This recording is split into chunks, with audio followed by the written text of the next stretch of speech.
ಇವತ್ತು KKRDB ರಚನೆಯಾಗಿದ್ದರೆ ಮನಮೋಹನ್ ಸಿಂಗ್ರವರು ಪ್ರಧಾನಮಂತ್ರಿಯಾಗಿರುವಾಗ ಈ ಭಾಗದ ಅಭಿವೃದ್ಧಿಗೆ, ಕಲ್ಯಾಣ ಕರ್ನಾಟಕದ ಅಭಿವೃದ್ಧಿಗೆ ಸಂವಿಧಾನವನ್ನು ತಿದ್ದುಪಡಿ ಮಾಡಿ 371 ವಿಧಿ ಜೆ ಇದನ್ನ ಸೇರಿಸಿದ್ದಾರೆ. ಕಾರಣ ಯಾಕಪ್ಪ ಅಂತಂದ್ರೆ ಈ ಭಾಗ ಅತ್ಯಂತ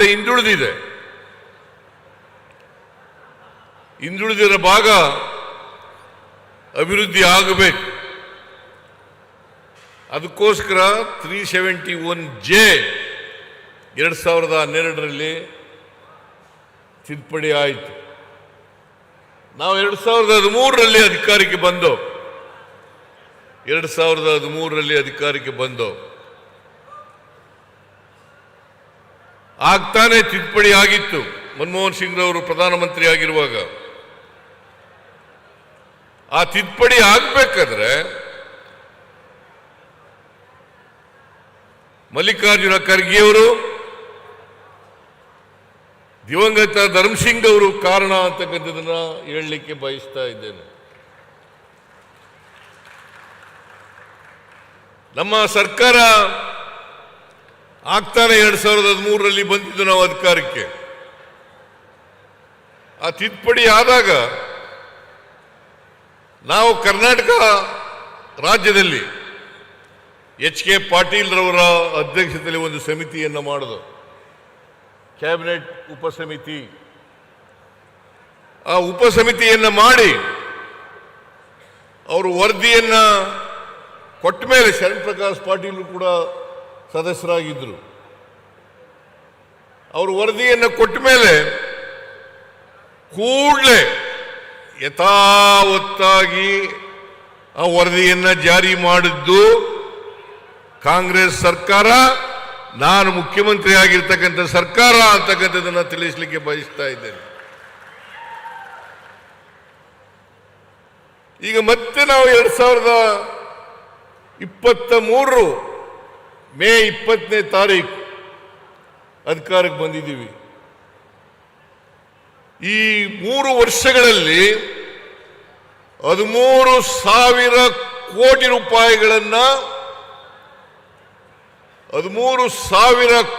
ರೂಪಾಯಿಗಳನ್ನು KKRDBಗೆ ಕೊಟ್ಟಿದ್ದೇವೆ. ಅಲ್ವೇನಪ್ಪ? 13,000 ಕೋಟಿ. 23-24ರಲ್ಲಿ 3,000 ಕೋಟಿ, 24-25ರಲ್ಲಿ 5,000 ಕೋಟಿ, 25-26ರಲ್ಲಿ 5,000 ಕೋಟಿ. ನಾನು ಮಲ್ಲಿಕಾರ್ಜುನ ಖರ್ಗೆ ಅವರು, DK ಶಿವಕುಮಾರ್ ಅವರು ಕಲಬುರಗಿಗೆ ಬಂದಿದ್ದು. ಕಲಬುರಗಿನಲ್ಲಿ ಮಾತನಾಡ್ತಾ ಹೇಳಿದ್ದೆ, ನಾನು ಗೃಹ ಜ್ಯೋತಿ ಕಾರ್ಯಕ್ರಮ ಉದ್ಘಾಟನೆಗೋಸ್ಕರ ಬಂದಿದ್ದು. ಆ ಕಾರ್ಯಕ್ರಮದಲ್ಲಿ ಹೇಳಿದ್ದೆ ನಾನು, ಹೈದರಾಬಾದ್ ಕರ್ನಾಟಕ ಅಭಿವೃದ್ಧಿಗೆ, ಕಲ್ಯಾಣ ಕರ್ನಾಟಕದ ಅಭಿವೃದ್ಧಿಗೆ 5,000 ರೂಪಾಯಿಗಳನ್ನು ಪ್ರತಿ ವರ್ಷ ಕೊಡುತ್ತೇನೆ ಅಂತ ಹೇಳಿದ್ದೆ. ಅದರಂತೆ ನಾನು 2 ವರ್ಷಗಳಲ್ಲಿ 10,000 ಕೋಟಿ, ಮೊದಲನೇ ವರ್ಷ 3,000 ಕೋಟಿ, ಒಟ್ಟು 13,000 ಕೋಟಿ ರೂಪಾಯಿಗಳನ್ನು ಕೊಟ್ಟಿದ್ದೇನೆ.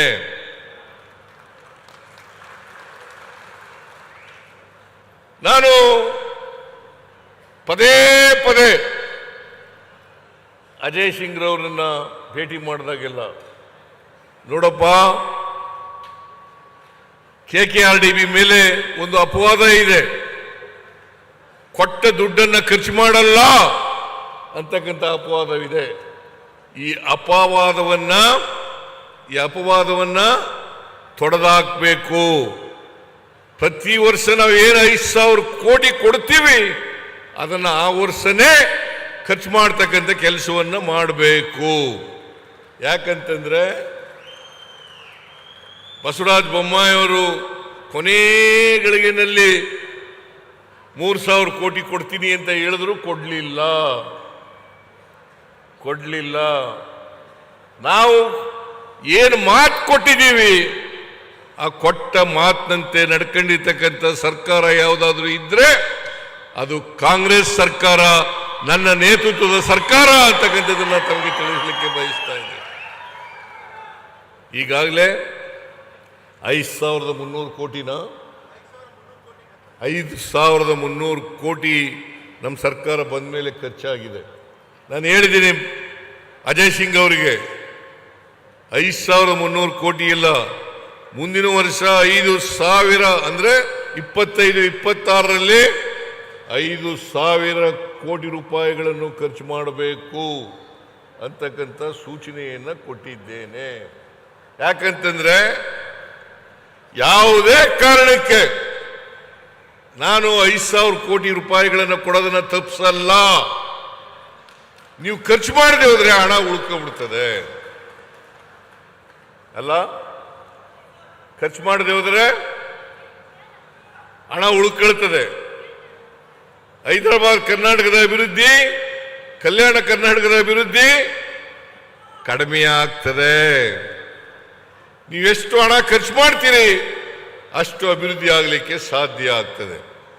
ಯಾಕಂತಂದ್ರೆ ನಂಜುಂಡಪ್ಪನವರ ವರದಿ ಪ್ರಕಾರ ಹೆಚ್ಚು ಹಿಂದುಳಿದಿರ್ತಕ್ಕಂಥ ಪ್ರಾಂತ್ಯ ಅಂದ್ರೆ ಹೈದರಾಬಾದ್ ಕರ್ನಾಟಕ. ಅವರ ಅವಧಿ ಮುಗೀತು. 8 ವರ್ಷಗಳ ಕಾಲ ಹೆಚ್ಚುವರಿಯಾಗಿ ಖರ್ಚು ಮಾಡಿ ಅಂತ ಹೇಳಿದ್ರು. ಹಣನ ಖರ್ಚು ಮಾಡಬೇಕು, ನೀವು ರೆಗ್ಯುಲರ್ ಆಗಿ ಬರ್ತಕ್ಕಂಥ ಅನುದಾನದ ಜೊತೆಗೆ ಪ್ರತಿ ವರ್ಷ 2,000 ಕೋಟಿ ರೂಪಾಯಿಗಳನ್ನು ಖರ್ಚು ಮಾಡಬೇಕು ಅಂತ ಹೇಳಿದರು. ಆದರೆ ನಂಜುಂಡಪ್ಪನವರ ವರದಿ ಅವಧಿ ಮುಗಿದೋದ್ರಿಂದ ನಾನೀಗ ಮತ್ತೆ ನಮ್ಮ ಸರ್ಕಾರ ಬಂದ ಮೇಲೆ ಗೋವಿಂದರಾವ್ ಅಧ್ಯಕ್ಷತೆಯಲ್ಲಿ ಹೊಸ ಸಮಿತಿಯನ್ನು ರಚನೆ ಮಾಡಿದ್ದೇನೆ. ಯಾಕಂತಂದ್ರೆ ರೀಜನಲ್ ಇಂಬ್ಯಾಲೆನ್ಸ್ ಇನ್ನೂ ಎಷ್ಟಿದೆ, ನಂಜುಂಡಪ್ಪನವರ ವರದಿ ಪರಿಣಾಮ ಏನು, ಇದು ಅರ್ಥ ಆಗಬೇಕು, ಇದು ಗೊತ್ತಾಗಬೇಕು ಸರ್ಕಾರಕ್ಕೆ ಅಂತಕ್ಕಂಥ ಕಾರಣದಿಂದ ಗೋವಿಂದರಾವ್ ಅವರ ಅಧ್ಯಕ್ಷತೆಯಲ್ಲಿ ಸಮಿತಿಯನ್ನು ರಚನೆ ಮಾಡಿದ್ದೇನೆ. ಅವರು ಕೆಲವೇ ತಿಂಗಳಲ್ಲಿ ವರದಿಯನ್ನು ಕೊಡ್ತಾರೆ. ಆ ವರದಿಯನ್ನು ಕೂಡ ನಾವು ಜಾರಿ ಮಾಡ್ತೇವೆ ಅಂತಕ್ಕಂಥ ಮಾತುಗಳನ್ನು ತಮಗೆ ತಿಳಿಸಲಿಕ್ಕೆ ಬಯಸ್ತಾ ಇದ್ದೇನೆ. ಒಟ್ಟಾರೆ ಕರ್ನಾಟಕದಲ್ಲಿ ಎಲ್ಲ ಭಾಗಗಳು ಕೂಡ, ಎಲ್ಲ ಜಿಲ್ಲೆಗಳು ಕೂಡ ಅಭಿವೃದ್ಧಿ ಆಗಬೇಕು. ಕರ್ನಾಟಕದಲ್ಲಿ ಸರ್ವತೋಮುಖ ಅಭಿವೃದ್ಧಿ ಆಗಬೇಕು. ಅದಕ್ಕೆ ನಾನು ಹೇಳಿದ್ದೀನಿ, ಆರೋಗ್ಯ ಕ್ಷೇತ್ರ, ಶಿಕ್ಷಣ ಕ್ಷೇತ್ರ ಮತ್ತೆ ಮೂಲಭೂತ ಸೌಕರ್ಯಗಳು. ಈ ಮೂಲಭೂತ ಸೌಕರ್ಯಗಳು, ಶಿಕ್ಷಣ ಕ್ಷೇತ್ರ ಮತ್ತೆ ಆರೋಗ್ಯ ಕ್ಷೇತ್ರ, ಉದ್ಯೋಗ ಇದರಲ್ಲಿ ಹಿಂದೆ ಬಿದ್ದಿದ್ದೀರಿ. ಅದಕ್ಕೋಸ್ಕರ ಆರೋಗ್ಯಕ್ಕೆ, ಶಿಕ್ಷಣಕ್ಕೆ ಮತ್ತೆ ಮೂಲಭೂತ ಸೌಕರ್ಯಕ್ಕೆ ಹೆಚ್ಚು ಖರ್ಚು ಮಾಡಬೇಕು ಅಂತ ಹೇಳಿದ್ದೇನೆ. ಅಜಯ್ ಸಿಂಗ್ ಅವರಿಗೆ ಇದನ್ನ ತಪ್ಪದೆ ಮಾಡಬೇಕು ಅಂತ ಹೇಳಿದ್ದೀನಿ. ಅದಕ್ಕೋಸ್ಕರನೇ ಈಗಾಗಲೇ ಶಿಕ್ಷಣ ಆವಿಷ್ಕಾರ ಅಂತಕ್ಕಂಥ ಕಾರ್ಯಕ್ರಮವನ್ನು ಮಾಡಿದ್ದಾರೆ. ಈಗ ಆರೋಗ್ಯ ಆವಿಷ್ಕಾರ ಮತ್ತೆ ಕಲ್ಯಾಣ ಪಥ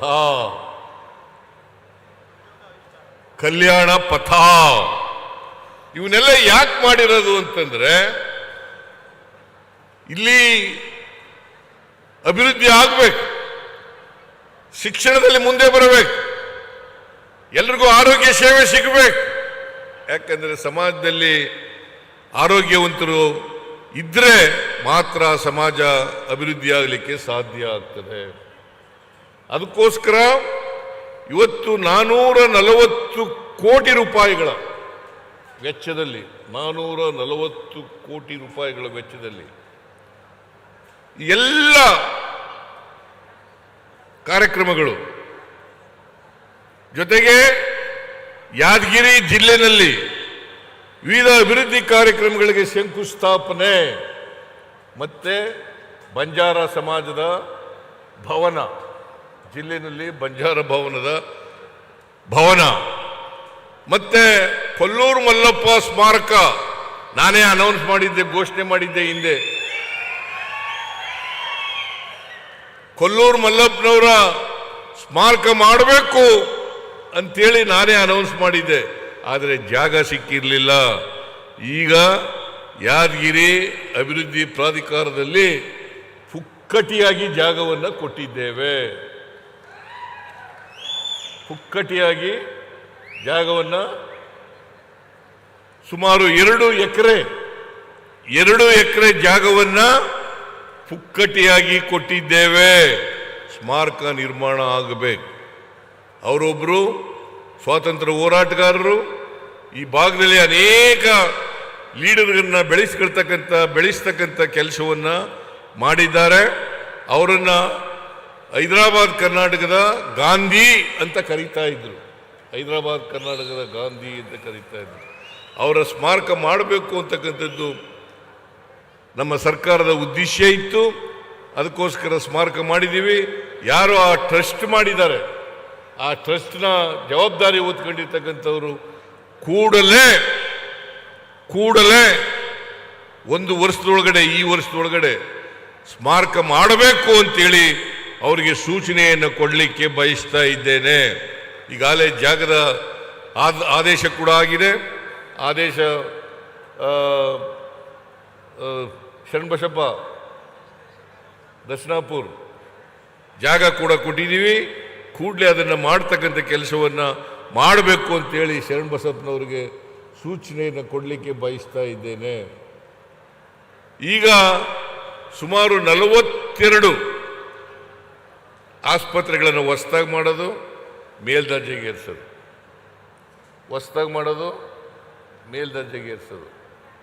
ಸುಮಾರು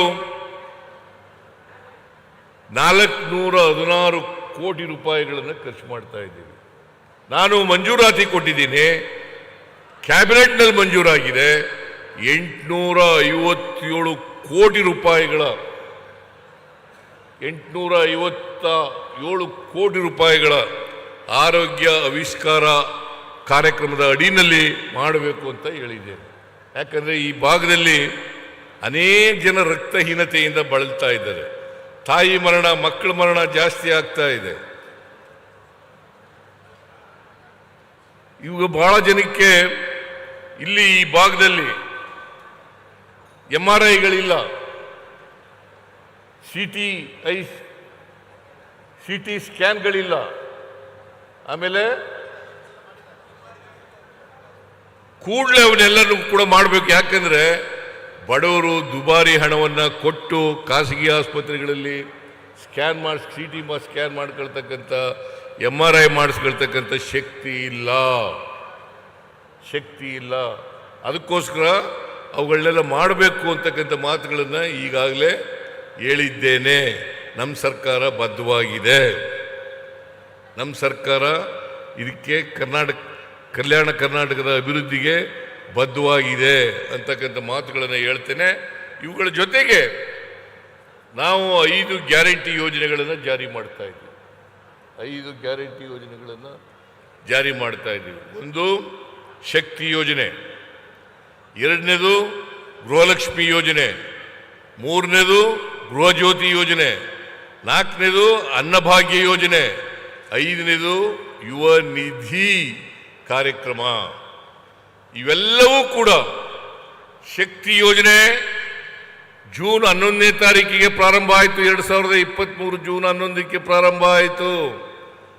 ಜುಲೈ ತಿಂಗಳಲ್ಲಿ ಗೃಹ ಜ್ಯೋತಿ ಮತ್ತು ಅನ್ನಭಾಗ್ಯ ಕಾರ್ಯಕ್ರಮ ಜಾರಿಯಾಯಿತು. ಆಗಸ್ಟ್ ತಿಂಗಳಲ್ಲಿ ಗೃಹಲಕ್ಷ್ಮಿ ಕಾರ್ಯಕ್ರಮ ಜಾರಿ ಆಯಿತು. ಜನವರಿನಲ್ಲಿ ಯುವ ನಿಧಿ ಕಾರ್ಯಕ್ರಮ ಜಾರಿ ಆಯಿತು.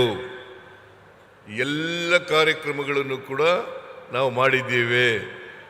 ಈ ಭಾರತೀಯ ಜನತಾ ಪಕ್ಷದವರು ಸುಳ್ಳು ಹೇಳ್ಕೊಂಡು ಎಲ್ಲ ಕಡೆ ತಿರುಗಾಡ್ತಾ ಇದ್ದಾರೆ.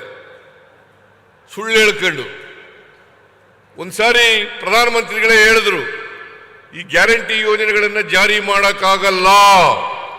ಒಂದು ವೇಳೆ ಮಾಡಿದ್ರೆ ಕರ್ನಾಟಕ ರಾಜ್ಯ ದಿವಾಳಿ ಆಗ್ಬಿಡ್ತದೆ, ಆರ್ಥಿಕವಾಗಿ ದಿವಾಳಿ ಆಗ್ಬಿಡ್ತದೆ. ನಾವು 2 ವರ್ಷ ಆಯಿತು ಅಧಿಕಾರಕ್ಕೆ ಬಂದು.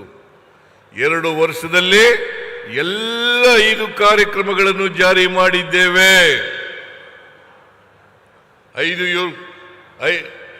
ಸುಮಾರು 90,000 ಕೋಟಿ ರೂಪಾಯಿಗಳನ್ನು 90,000 ಕೋಟಿ ರೂಪಾಯಿಗಳನ್ನು ಈ ಯೋಜನೆಗಳಿಗೆ ಖರ್ಚು ಮಾಡಿದ್ದೀವಿ. ಅವಲ್ಲದೆ ಯಾವ ಅಭಿವೃದ್ಧಿ ಕೆಲಸಗಳನ್ನು ಕೂಡ ನಿಲ್ಲಿಸಿಲ್ಲ. ನೀರಾವರಿ ಇರ್ಬೋದು, ರಸ್ತೆಗಳ ಕೆಲಸ ಇರ್ಬೋದು, ಸೇತುವೆಗಳ ನಿರ್ಮಾಣ ಮಾಡೋದಿರ್ಬೋದು, ಆಸ್ಪತ್ರೆಗಳನ್ನು ಕಟ್ತಕ್ಕಂಥದ್ದು ಇರ್ಬೋದು, ಅಥವಾ ಶಾಲೆಗಳನ್ನು ಕಟ್ತಕ್ಕಂಥ ಕಾರ್ಯಕ್ರಮ ಇರ್ಬೋದು, ಉದ್ಯೋಗ ಕೊಡ್ತಕ್ಕಂಥದ್ದು ಇರ್ಬೋದು, ಯಾವುದೇ ಕಾರ್ಯಕ್ರಮ ನಿಲ್ಲಿಸಿಲ್ಲ. ಭಾರತೀಯ ಜನತಾ ಪಕ್ಷದವರು ಅಪಪ್ರಚಾರ ಮಾಡ್ತಾರೆ. ಏನಂತ ಅಪಪ್ರಚಾರ? ಅಭಿವೃದ್ಧಿ ಕೆಲಸಗಳೆಲ್ಲ ನಿಂತು ಹೋಗಿದ್ದಾವೆ, ದುಡ್ಡಿಲ್ಲ, ಗ್ಯಾರಂಟಿ ಯೋಜನೆಗಳನ್ನು ಜಾರಿ ಮಾಡಿದ ಮೇಲೆ ಸರ್ಕಾರದಲ್ಲಿ ಹಣ ಇಲ್ಲ. ಇದು ಎಲ್ಲವೂ ಕೂಡ ಅಪ್ಪಟ ಸುಳ್ಳು. ಯಾಕಂತಂದ್ರೆ ನಮ್ಮ ಗ್ಯಾರಂಟಿ ಯೋಜನೆಗಳನ್ನ ಇವತ್ತು ಅಧಿಕಾರಕ್ಕೆ ಬಂದಿರತಕ್ಕಂಥ ಬಿಜೆಪಿ ಪಕ್ಷ ಸರ್ಕಾರಗಳಿದಾವಲ್ಲ, ಅವೆಲ್ಲವೂ ಕೂಡ ಕಾಪಿ ಹೊಡೆದು ಬಿಟ್ಟಿದ್ದಾವೆ. ನಮ್ಮ ಸರ್ಕಾರದ ಕಾರ್ಯಕ್ರಮಗಳನ್ನ ಕಾಪಿ ಹೊಡೆದು ನರೇಂದ್ರ ಮೋದಿಯವರ ಯೋಜನೆಗಳು ಅಂತೇಳಿ ಹೇಳ್ಕೊಳ್ತಕ್ಕಂಥ ಕೆಲಸ ಮಾಡ್ತಾ ಇದ್ದಾರೆ. ಆದ್ರಿಂದ ಬೆಲೆ ಏರಿಕೆ ವಿರುದ್ಧ ಬಿಜೆಪಿಯವರು ಅಪಪ್ರಚಾರ ಮಾಡ್ತಾ ಇದ್ದಾರೆ. ಇವತ್ತು ಬೆಲೆ ಏರಿಕೆ ಕಾರಣ ಯಾರು ಅಂತಕ್ಕಂಥದನ್ನ ತಾವೆಲ್ಲ ಅರ್ಥ ಮಾಡ್ಕೋಬೇಕಾಗ್ತದೆ. ಬೆಲೆ ಏರಿಕೆಗೆ ಕಾರಣ ನರೇಂದ್ರ ಮೋದಿಯವರ ಸರ್ಕಾರ.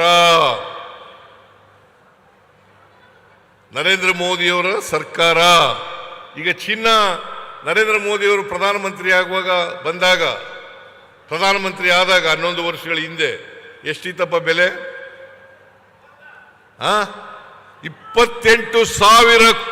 28,000 ರೂಪಾಯಿ ಇತ್ತು.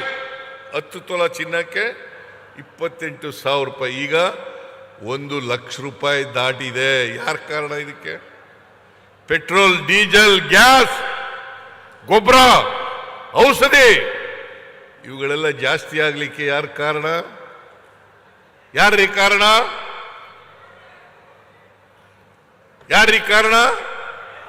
ನರೇಂದ್ರ ಮೋದಿಯವರು, ಬಿಜೆಪಿಯವರು. ನಾವು ಇನ್ನೊಂದು ಆಗಬಾರದು, ಘಟನೆಗಳು ಯಾವುದೇ ಟ್ರಾಜಿಡಿ ಆಗಬಾರದು, ಎಲ್ಲೂ ಕೂಡ ಆಗಬಾರದು, ಯಾವುದೇ ಸರ್ಕಾರದಲ್ಲಿ ಆಗಬಾರದು. ಇತ್ತೀಚೆಗೆ ಬೆಂಗಳೂರಿನಲ್ಲಿ ಸ್ಟ್ಯಾಂಪೀಡ್ನಿಂದ 11 ಜನ ಸತ್ರು. ಬಿಜೆಪಿಯವರು ಸಿದ್ದರಾಮಯ್ಯ ರಾಜೀನಾಮೆ ಕೊಡಬೇಕು. ಹಾಗಾದ್ರೆ ಕುಂಭಮೇಳದಲ್ಲಿ ಸುಮಾರು 40-50 ಜನ ಸತ್ರಲ್ಲ, ಅದಕ್ಕೆ ಯಾರು ಹೊಣೆ? ಅದಕ್ಕೆ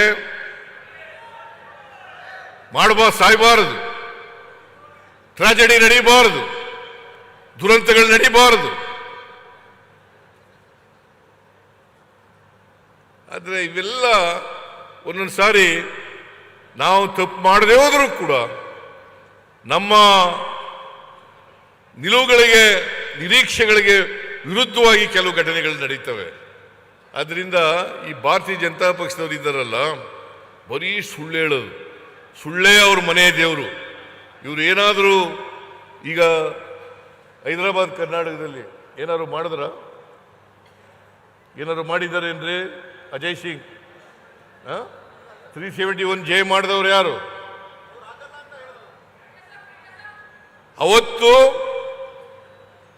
ಎಸ್.ಎಂ. ಕೃಷ್ಣ ಅವರು ಮುಖ್ಯಮಂತ್ರಿ ಕರ್ನಾಟಕದಲ್ಲಿ, ಕೇಂದ್ರದಲ್ಲಿ ವಾಜಪೇಯಿ ಪ್ರಧಾನಮಂತ್ರಿ, ಅದ್ವಾನಿಯವರು ಡೆಪ್ಟಿ ಪ್ರೈಮ್ ಮಿನಿಸ್ಟರ್ ಮತ್ತು ಹೋಮ್ ಮಿನಿಸ್ಟರ್. ಅವ್ರಿಗೆ ಒಂದು ಎಸ್.ಎಂ. ಕೃಷ್ಣ ಅವರು ಪತ್ರ ಬರೀತಾರೆ, 371 ಜೆ ಮಾಡಿ, ತಿದ್ದುಪಡಿ ಮಾಡಿ, ಸಂವಿಧಾನಕ್ಕೆ ಸೇರಿಸಿ ಅಂತ ಮಾಡಿದಾಗ ಇದೇ ಅದ್ವಾನಿಯವರು ಎಸ್.ಎಂ. ಕೃಷ್ಣ ಅವರಿಗೆ ಬರೆದಂತ ಪತ್ರ ಮಾಡಕ್ಕಾಗಲ್ಲ.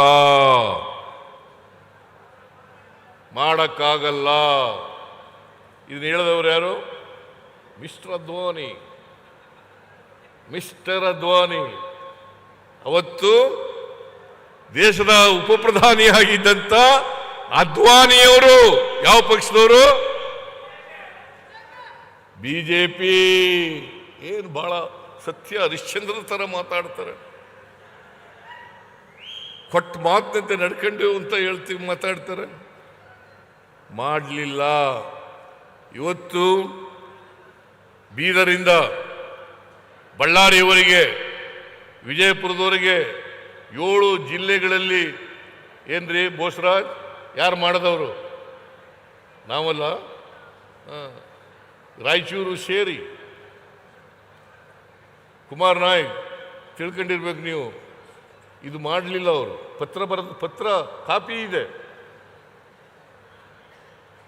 ಅದ್ವಾನಿಯವರು ಬರೆದಿರ್ತಕ್ಕಂಥ ಪತ್ರದ ಕಾಪಿ ಇದೆ. ನಾನು ಸುಮ್ಮನೆ ಹೇಳ್ತಾ ಇಲ್ಲ. ಈ ಬಿಜೆಪಿಯವರು ಮಾಡಲಿಲ್ಲ. ಆಯ್ತು, ಈ ಕಲ್ಯಾಣ ಕರ್ನಾಟಕದಲ್ಲಿ ಏನಾದ್ರು ಅಭಿವೃದ್ಧಿ ಮಾಡಿದಾರ ಏನ್ರಿ? ಅಜಯ್ ಸಿಂಗ್ ಅಭಿವೃದ್ಧಿ ಮಾಡಿದಾರ ಬಿಜೆಪಿಯವರು? ಏನು ಮಾಡಲಿಲ್ಲ. ಬರೀ ಲೂಟಿ ಹೊಡೆಯೋದಷ್ಟೇ ಕೆಲಸ ಅವ್ರದ್ದು. ಲೂಟಿ ಹೊಡೆಯೋದಷ್ಟೇ ಕೆಲಸ. ಇದನ್ನು ನಾವು ಅರ್ಥ ಮಾಡ್ಕೋಬೇಕಾಗ್ತದೆ. ಕಾಂಗ್ರೆಸ್ ಪಕ್ಷ ಅಧಿಕಾರಕ್ಕೆ ಬಂದ ಮೇಲೆ ಈಗ ಹೇಳಿದ್ರು ಇವರು, ಅಜಯ್ ಸಿಂಗ್ ಅವರು ಹೇಳಿದ್ರು, ಬಸವಣ್ಣವರ ವಚನ ಹೇಳಿದ್ರು, ನಾವು ಬಸವಣ್ಣವರ ಅನುಯಾಯಿಗಳು. ಬಸವಣ್ಣವರು ಏನು ಹೇಳಿದ್ದಾರೆ ಅದರಲ್ಲಿ ನಂಬಿಕೆ ಇಟ್ಕೊಂಡಿರ್ತಕ್ಕಂಥವ್ರು, ಬಸವಣ್ಣವರ ಸಿದ್ಧಾಂತದಲ್ಲಿ ನಂಬಿಕೆ ಇಟ್ಕೊಂಡು ನಡೀತಕ್ಕಂಥವ್ರು. ಅದಕ್ಕೆ ಬಸವಣ್ಣವರ ಅನುಭವ ಮಂಟಪ ಇದೆಯಲ್ಲ ಬೀದರ್ನಲ್ಲಿ, ಬಸವ ಕಲ್ಯಾಣದಲ್ಲಿ, ಅದನ್ನು ಪುನರ್ ರಚನೆ ಮಾಡ್ತಕ್ಕಂಥ ಕೆಲಸವನ್ನು ಮಾಡ್ತಾ ಇದ್ದೀವಿ. ಅದಕ್ಕೆ ಹಣ ಕೊಡ್ತಕ್ಕಂಥ ಕೆಲಸವನ್ನು ಮಾಡ್ತಾ ಇದ್ದೀವಿ. ಇನ್ನು 1 ವರ್ಷದಲ್ಲಿ ಮುಗಿಸ್ತೇವೆ. ಬಸವಣ್ಣವರು ಫೋಟೋ ಇಟ್ಟವ್ರು ಯಾರು? ಸಾಂಸ್ಕೃತಿಕ ನಾಯಕ ಅಂತ ಮಾಡಿದವ್ರು ಯಾರು? ಬಿಜೆಪಿಯವರ. ಬಸವಣ್ಣನವ್ರ ಬಗ್ಗೆ ಬಹಳ ಮಾತಾಡ್ತಾರಲ್ಲ. ಇವನ್ನೆಲ್ಲ ಮಾಡಿರ್ತಕ್ಕಂಥವರು ಕಾಂಗ್ರೆಸ್ ಸರ್ಕಾರ, ಸಿದ್ದರಾಮಯ್ಯನ ನೇತೃತ್ವದ ಸರ್ಕಾರ ಅಂತಕ್ಕಂಥದ್ದನ್ನು ತಾವೆಲ್ಲರೂ ಕೂಡ ತಿಳ್ಕೋಬೇಕಾಗ್ತದೆ.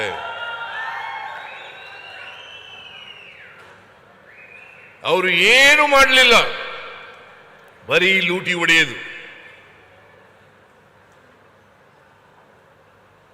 ಅಭಿವೃದ್ಧಿ ಒಂದು ಸ್ವಲ್ಪನೂ ಕೂಡ ಅವರು ಜವಾಬ್ದಾರಿಯಿಂದ ಕೆಲಸ ಮಾಡಲಿಲ್ಲ. ಇಂಥ ಬಿಜೆಪಿಯವರಿಗೆ ತಕ್ಕ ಪಾಠವನ್ನು ನೀವು ಕಲಿಸಬೇಕು ಅಂತಕ್ಕಂಥ ಮಾತುಗಳನ್ನು ಹೇಳಲಿಕ್ಕೆ ಬಯಸ್ತಾ ಇದ್ದೇನೆ. ಇವತ್ತು ನೀವೆಲ್ಲ 2023ರಲ್ಲಿ ಆಶೀರ್ವಾದ ಮಾಡಿ ಅಧಿಕಾರಕ್ಕೆ ತಂದದ್ರಿಂದ, ನಾವು 2013ರಿಂದ 2018ರವರೆಗೆ ಅಧಿಕಾರದಲ್ಲಿದ್ದು, ಆಗ 165 ಭರವಸೆಗಳನ್ನು ಕೊಟ್ಟಿದ್ದು. 165 ಭರವಸೆಗಳಲ್ಲಿ 158 ಭರವಸೆಗಳನ್ನು ಈಡೇರಿಸ್ತೋ. ಈ ಸಾರಿ 2023ರಲ್ಲಿ ಅಧಿಕಾರಕ್ಕೆ ಬಂದಾಗ 593 ಭರವಸೆಗಳನ್ನು ಕೊಟ್ಟಿದ್ದು. ಈಗಾಗಲೇ 2 ವರ್ಷದಲ್ಲಿ 242 ಭರವಸೆಗಳನ್ನು ಪೂರೈಸಿದ್ದೇವೆ. ಇನ್ನೂ ಅಧಿಕಾರದಲ್ಲಿ 3 ವರ್ಷ ಇರ್ತೀವಿ. 3 ವರ್ಷದಲ್ಲಿ ಎಲ್ಲ ಭರವಸೆಗಳನ್ನು ಕೂಡ ಈಡೇರಿಸ್ತೀವಿ. ಕಾಂಗ್ರೆಸ್ ಸರ್ಕಾರ ಏನು ಮಾತು ಕೊಡ್ತದೆ ಜನಗಳಿಗೆ ಚುನಾವಣಾ ಸಂದರ್ಭದಲ್ಲಿ, ಆ ಮಾತುಗಳನ್ನು ಈಡೇರಿಸ್ತಕ್ಕಂಥ ಪ್ರಾಮಾಣಿಕ ಪ್ರಯತ್ನವನ್ನು ಮಾಡ್ತೀವಿ. ಅದೇ ಬಿಜೆಪಿಯವರು 2018ರಲ್ಲಿ 600 ಭರವಸೆಗಳನ್ನು ಕೊಟ್ಟಿದ್ರು. 600 ಭರವಸೆಗಳಲ್ಲಿ 10% ಅಂದರೆ 60 ಭರವಸೆಗಳನ್ನು ಕೂಡ ಈಡೇರಿಸಲಿಕ್ಕೆ ಆಗಲಿಲ್ಲ. 60 ಭರವಸೆಗಳನ್ನು ಕೂಡ ಈಡೇರಿಸಲಿಕ್ಕಾಗಲಿಲ್ಲ. ಅದರಿಂದ ನಾವು ಬಸವಣ್ಣವ್ರು ಹೇಳಿದ್ರಲ್ಲ, ನುಡಿದಂತೆ ನಡಿ ಅಂತೇಳಿ, ಹಾಗೆ ನುಡಿದಂತೆ ನಡೆದಿದ್ದೇವೆ. ಕೊಟ್ಟ ಮಾತುಗಳನ್ನು ಉಳಿಸ್ಕೊಳ್ತಕ್ಕಂಥ ಕೆಲಸವನ್ನು ಮಾಡಿದ್ದೇವೆ, ಮುಂದೇನೂ ಕೂಡ ಮಾಡ್ತೇವೆ. ಬರೀ ಹೈದರಾಬಾದ್ ಕರ್ನಾಟಕ ಅಷ್ಟೇ ಅಲ್ಲ, ಗೋವಿಂದರಾವ್ ಅವರು ವರದಿ ಕೊಟ್ಟ ಮೇಲೆ ಮತ್ತೆ ಕರ್ನಾಟಕಕ್ಕೆ ವಿಶೇಷ ಅನುದಾನವನ್ನು ಕೊಡ್ತಕ್ಕಂಥ ಕೆಲಸವನ್ನು ಮಾಡ್ತೇವೆ. ಇಡೀ ರಾಜ್ಯದಲ್ಲಿ ಯಾವ್ಯಾವ ತಾಲೂಕುಗಳು, ಯಾವ್ಯಾವ ಜಿಲ್ಲೆಗಳು ಹಿಂದುಳಿದಿದ್ದಾವೆ, ಆ ಜಿಲ್ಲೆಗಳಿಗೆ ಹೆಚ್ಚು ಅನುದಾನವನ್ನು ಕೊಡ್ತಕ್ಕಂಥ ಪ್ರಯತ್ನವನ್ನು ಮಾಡ್ತೇವೆ. ಒಟ್ಟಾರೆಯಾಗಿ ಸಮಗ್ರ ಕರ್ನಾಟಕ ಅಭಿವೃದ್ಧಿ ಆಗಬೇಕು ಅಂತಕ್ಕಂಥದ್ದು ನಮ್ಮ ಉದ್ದೇಶ. ಇವತ್ತು ನಾವು ಕರ್ನಾಟಕದಲ್ಲಿ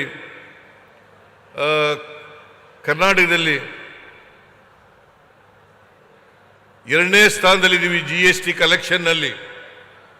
GST collection, goods and service tax, ಇಡೀ ದೇಶದಲ್ಲಿ 2ನೇ ಸ್ಥಾನ. ನಾವು ಇವತ್ತು GDPಗೆ 11-12ರಲ್ಲಿ 7% ಮಾತ್ರ ಕಾಂಟ್ರಿಬ್ಯೂಟ್ ಮಾಡ್ತಿದ್ದೋ, ಈಗ 8.7% ಕಾಂಟ್ರಿಬ್ಯೂಟ್ ಮಾಡ್ತಾ ಇದ್ದೀವಿ. ಕರ್ನಾಟಕ ಅಭಿವೃದ್ಧಿಯ ಪಥದಲ್ಲಿ ಸಾಗ್ತಾ ಇದೆ. ಇನ್ನಷ್ಟು ಅಭಿವೃದ್ಧಿ ಮಾಡಬೇಕಾದ್ರೆ ನಿಮ್ಮ ಆಶೀರ್ವಾದ ಇರಬೇಕು. ನಿಮ್ಮ ಆಶೀರ್ವಾದ ಇದ್ರೆ ನಮಗೆ ಶಕ್ತಿ ಬರ್ತದೆ, ಇನ್ನಷ್ಟು ಅಭಿವೃದ್ಧಿ ಮಾಡಲಿಕ್ಕೆ ಸಾಧ್ಯ ಆಗ್ತದೆ ಅಂತೇಳಿ ನನ್ನ ಮಾತುಗಳನ್ನು ಮುಗಿಸ್ತೇನೆ. ನೀವೆಲ್ಲರೂ ಕೂಡ ಈ ಕಾರ್ಯಕ್ರಮದಲ್ಲಿ ಭಾಗಿಯಾಗಿ ಈ ಕಾರ್ಯಕ್ರಮವನ್ನು ಯಶಸ್ವಿಯಾಗಿಗೊಳಿಸಿದ್ದೀರಿ.